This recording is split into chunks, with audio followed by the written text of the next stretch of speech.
This is Jake the Brick. Doesn't sound very exciting. In many respects, it's not, but in other respects, I really fucking love this episode. It is, I mean, this is just that really strange, out of nowhere, bizarre scenario that can just really, like, take you by surprise, and you're kind of shocked how sucked into it you're getting. Just, what's gonna happen to this poor little bunny? It's Adventure Time's Watership Down. It's so... well, first, it starts off beautiful. I mean, if you notice, like, just Finn taking his time to go... I mean, there are some nice colors, nice backgrounds and stuff. They really sort of took their time with it. And he goes to see Jake, who has had this dream as a child of being a brick in a brick shack or wall or something like that when it finally crumbles. And when Finn doesn't get it, he's like, you're too young, you won't understand. Like, he'll understand when he grows up. And so Finn just leaves a little walkie-talkie if he needs him, whatever. Jake, not surprisingly, starts to get bored. So he starts to narrate to himself the kind of like a National Geographic narrator, just what's going on with whatever he sees, and this bunny comes around and just looking for a carrot, and then the deer steals the carrot, and then the bunny tries to find a place to rest, and so finds this little hole, but then rain starts to get it all messed up, and then these beavers come and help, and it's this long, 11 minutes, you know, but long story about, you know, this bunny, and Finn decides to put this on radio live, and everyone just listens to it, and we get kind of a nice recap of everybody. Like characters you kind of forgot about, whatever, you just see them listening. We see the Lynch grown up a little bit. Lich. I always say Lynch. I'm thinking of home movies. The Lich grown up a bit. Now he's like gigantic, but he still looks like he's a toddler or something like that. So curious how that's gonna go. And you just sort of see all these characters. You see the Ice King's wife, you know, working on something as well. It's like all these little sort of touches and hints of, hey, remember these characters? They're still around. They're still working on something. Like, maybe we'll do something with them later. Who knows? Well, yeah, you got to see Lemon Hope. You got to see Princess Cookie. Yeah, I mean, like, there's kind of a callback to almost like every character in a sense. Like, it reminded me a little bit of that Seinfeld where his show gets put on TV and it shows like every single character that's ever been on the show watching and like their reaction to it. Oh, you never saw that? Yeah. It was okay. But it was neat. There is something really neat about like these callbacks to all these characters that you've seen, because they sort of bring back like nice memories and like, oh yeah, I forgot what happened to that character. Oh yeah, where did what happened here?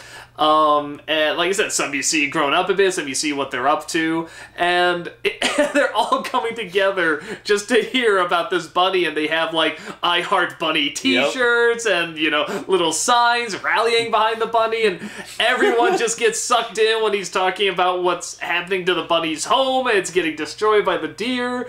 And then finally at the end, Jake is just like so sucked in by, you know, this life of this bunny that he decides to get out and not be a brick anymore, and of course the place crumbles as soon as he gets out. And I will say, even though I know they couldn't, if there was ever a time I wanted a swear word in Adventure Time, wouldn't it be amazing? Just transfers like, son of a bitch!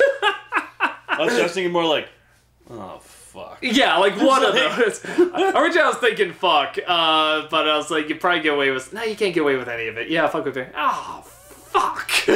Or just shit. Yeah, just something. Like, what a great moment for a swear word. I know they can't do it, but it'd be amazing if they could. Somebody will dump that, like, just take a line from another Joe DiMaggio movie or show or something where he swears, and just because Jake turns around when he looks at it, just put in, you know, shit. Then Finn's like, hey, Jake, you want to come home? And he's like, you know, yeah, I do. And then Finn throws the radio into the garbage. He finally gets in the garbage because he missed twice throughout it. He just goes, yes! And that's the episode. It's a, you know, it's so laid back, obviously, because you're just watching Jake narrate the life of this bunny. And I mean this as a compliment, because I've said this about a few things. I kind of wanted to fall asleep to the episode because it was so relaxing. But like I said, I really mean it as a compliment because it's just the whole episode. Like I said, even at the beginning, it's just so relaxing. They got these nice backgrounds and colors and such. I really liked it. I thought it was a very pleasant, different, nice episode. I thought it was clever. I thought it was well written. I thought it was funny. And I really, really enjoyed it. I'm getting rid of cable and everything, or just TV in general.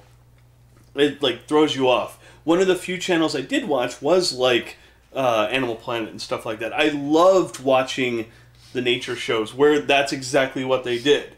And like, you know, I'm watching this and I'm thinking about it and I'm like, God, that's kind of lame. It's just someone talking and narrating what's going on. And I'm like, that's all that's happening. But I always get sucked in, and this was one where I was like, oh, the buddy. Oh. Deers are jerks. Like, that was great. Plus, I think back to when I was a kid, and so many cartoon shows, or even TV shows, where you'd meet a new character. They'd be there for an episode, and then they'd never return. Like, you never saw them ever again. Like, that happens all the time. That's one reason why I love Adventure Time so much. You consistently, or I'll say every once in a while, get to see these characters a little bit later on. Kind of like you're getting a little bit of a peek into their lives and where they're at this point in time. And I love that. I wish, like, there were some other characters in other shows where I'm like, man, I wish I knew what happened to them. But this keeps you going, and I love it. Yeah, and it's even for something that is kind of like, they're kind of just throwaway jokes. Like, isn't it funny that all these characters you remember are coming together just for the life of this, you know, silly little bunny? But kind of like what you say, it shows not only what's going on, but like, maybe we're going to do something with this later. Like, you know, I would love to know what the hell's going on with Tree Trunks looking after the Lich, you know, as this, I mean, just this gigantic toddler with, like, one horn, you know, still wearing, like, a onesies outfit, and I'm just like, man, this would be hilarious, you know, and then I sort of forgot about, like, yeah, sort of the Ice King's wife, like, oh, yeah, I hope that's going okay, I hope she's working on something to get things, yeah, it makes the world seem larger and more real. Yeah, it's not just, like, the Scooby-Doo gang and that's it. It's not just, you know, the Flintstones, their house in the Rubbles. Like, this is, like... But you gotta get Hanna-Barbera, man. Just picked up 2 Hanna-Barbera shows. Well, Tom and Jerry. All it is Tom and Jerry. Mm-hmm. You know, it's like hey, all of in them. The movie, there's Indiana Jones and a little girl. Classic. But, I mean, that's kind of how it was set up back then. You know, and even modern ones, to an extent, do that. But this one, you're right, it fleshes everything out. It shows that it's not just, you know, Finn and Jake. It's an entire world that's going on at the same time.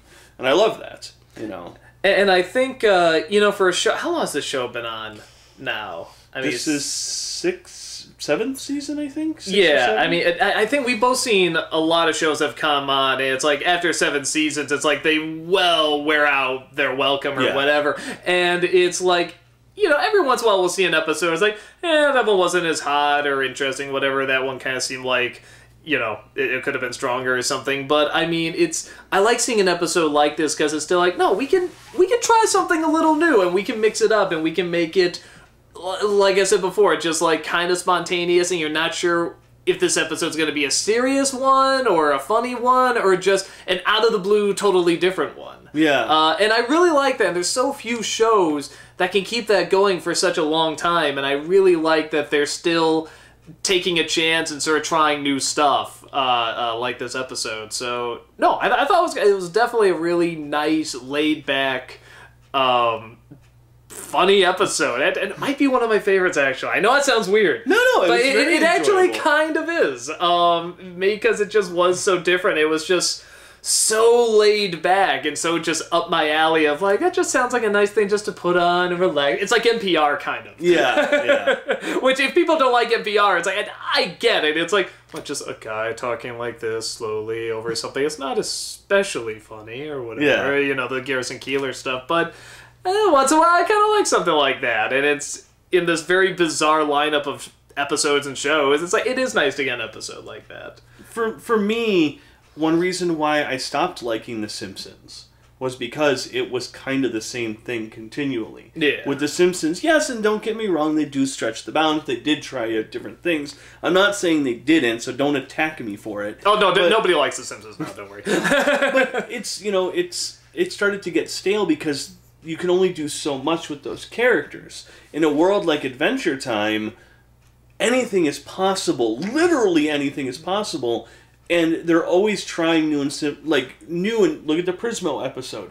But it shows, just as fantastical as it can be, something incredibly simplistic is just as powerful and just as strong. When most TV shows, I'm a Family Guy fan, they can barely do it. Everything seems to run out of steam because they're so confined, But with Adventure Time, the fantastic works and the simple works because they treat it kind of the same, And I love that a simple show like this is able to do that. Yeah, and not every show can do that simplicity like what you're talking about. There's an episode of Breaking Bad that I think most people can agree is like the worst episode, where it's just about them trying to get a fly in the lab, and the whole episode is about that. And it's supposed to be like a character building one, or hey, wasn't it kind of interesting that we did something a little different and stuff, but it's it just wasn't interesting and it didn't work. And I don't know what the magic formula quite is for how some can do this and how some can't, and maybe it is just the setup. You can't see something like Simpsons or especially Family Guy doing something quite like this because it's too big of a risk and it's too big of a show and it's too big of an icon, where Adventure Time started off strange and it started off doing just kind of weird small stuff like this, and it sort of loved both the simplicity and the complicated and could go back and forth from the very beginning. So when it does do something very simple but still different, it can get away with it a lot easier and people can be just as happy with it. Plus, with the 11-minute time frame, that does make a difference. Breaking Bad was it really a full 40 minutes of that? It was the whole hour just trying to get the fly. That's a very good. That is a very good point too. I think because they have the 11 minutes, Mayweather has a disadvantage, but they very much use it to their advantage. Because if they need it longer, to be continued. Just make it to be continued. Where you're right, with something like Family Guy or Breaking Bad, you have to run that amount of time. Yeah. Just kudos, man. Good episode. Definitely, yeah. Totally unexpected. I was with the title Jake the Brick, I was thinking more along the lines of we were going to see how tough Jake was, or something along those lines. Not that he wanted to be a brick and that it was going to be a National Geographic episode. Awesome. I like this one a lot. Yeah. So, Naruto seems to be sleeping now on top of his giant fluffy cat thing. I know he's doing it. There's a time where he might get up, but most likely not anytime soon, because he's a cat and a lazy fuck. As we discovered last time, very prejudiced against gays.